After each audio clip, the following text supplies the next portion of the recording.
Good morning, class. This is your second and last video on chapter 3, movement of the earth and their effects. We have read about the rotation, one movement, two types of movement. First is rotation. Rotation means moves or rotate on their own axis, right? Second movement is revolution. Revolution क्या है? The earth moves around the sun on a fixed path. That is revolution. Second moment जो आपके, ठीक है, right? The earth revolves around the sun in a fixed path. Its shape is elliptical, right?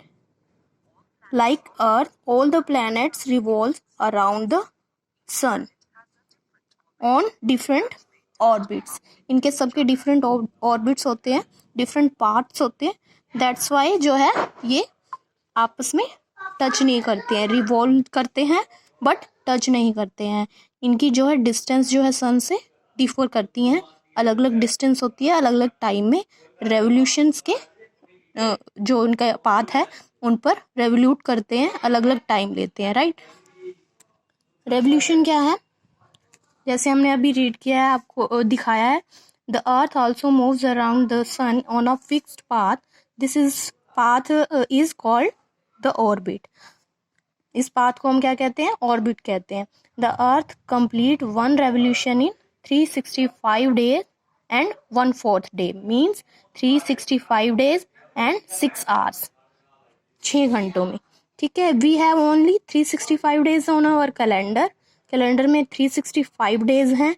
1/4 day mean 6 hours जो हैं वो add करते रहते हैं for make a extra day, एक एक्स्ट्रा डे बनाने के लिए. और ये एक्स्ट्रा डे कब ऐड किया जाता है? It will be add in the February month, February. और this year is called leap year. जैसे कि for example 2016-2004 that is divided from the 4 is called a leap year, right?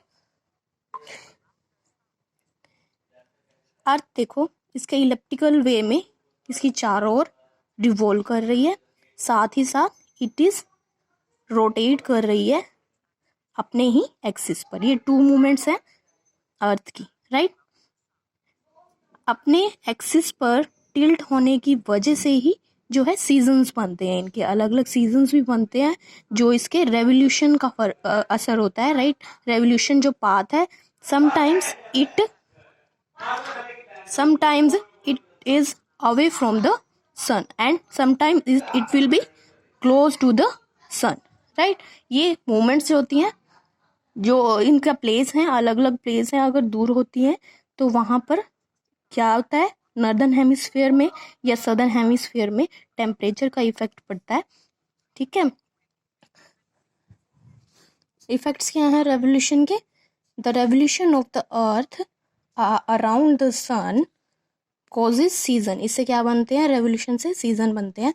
When one part of the earth faces the sun, जब एक part earth sun को faces करती है, the other part is away from the sun. Means northern and southern hemisphere की बात यहाँ हो रही है. अगर कई बार एक पार्ट जो है वो जो पार्ट सन के सामने है या नॉर्दर्न हेमिस्फीयर सन के पास है, तो that means the direct rays fall on the northern hemisphere, right.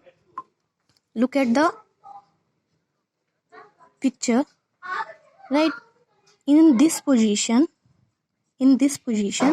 the southern hemisphere receive the direct rays. ये देखो, जो डायरेक्ट रेज है वो सदर्न हेमिस्फीयर में जाती है. But in the second situation northern hemisphere receive the direct sun rays. That means in northern hemisphere there will be summer, right. और दूसरी पोजीशन में क्या है? the southern hemisphere will be summer. ऐसे opposite आता है. ये देखिए, अगर ये मूवमेंट जो है यहाँ आती है, अगर इसकी पोजीशन जो है इलिप्टिकल पाथ पर ऑर्बिट पर यहाँ होती है, दैट मीन्स सन रेज जो हैं वो सदर्न हेमिस्फीयर में जा रही है, साउथ साइड जो है वो अर्थ के जाती हैं, दैट मीन्स वहाँ समर होगी, वहाँ टेम्परेचर ज़्यादा होगा and the winters will be in northern hemisphere, right. ऐसे ही सीजन्स बनते हैं। The part of the that face, जैसे हमने किया है नदर्न या southern hemisphere, that part receives the direct sun rays, there will be summer, and the other part they experience winter। जैसे northern hemisphere में अगर समर है तो सदर्न हेमिस्फीयर में क्या होगा, विंटर्स होगी at that time, same time. there are 4 main seasons: summer, winter, spring and autumn, right? When the northern hemisphere experience summer in June, same time southern hemisphere क्या होगा, experience winter at the time, right. ऐसे ही सब में होगा, अगर northern hemisphere में winters हैं तो सदर्न हेमिस्फीयर में क्या होगा, समर होगा, ऑपोजिट होगा। ऐसे ही सब आगे है, ठीक है। ये पोजीशन आपकी जो है आप इस डायग्राम में भी समझ सकते हो, राइट। अगर नॉर्दर्न हेमिस्फीयर में क्या है, विंटर है, तो सदर्न हेमिस्फीयर में क्या होगी, समर होगी। ऐसे इधर जो होगा वो ऑपोजिट होगा, राइट। ये सब इसकी मूवमेंट है। यहाँ इस पोजीशन पर और यहाँ इस पोजीशन पर, यहाँ क्या होगा, इक्विनोक्स क्यों कहा जाता है, because the sun rays direct fall on the equator, means 0 degree Celsius. We have talk about the equator in the previous chapters, right. ये ऐसे ऐसे जो इनकी मूवमेंट्स हैं वो चेंज होती रहती हैं, ठीक है। This is your chapter. Revolutions क्या बनाते हैं, रेवोल्यूशंस कॉजेस सीजन्स। ये डायग्राम जो है आपके क्वेश्चन में भी है, आप वहाँ भी ड्रॉ करोगे इसे, right. Okay, thank you, have a nice day.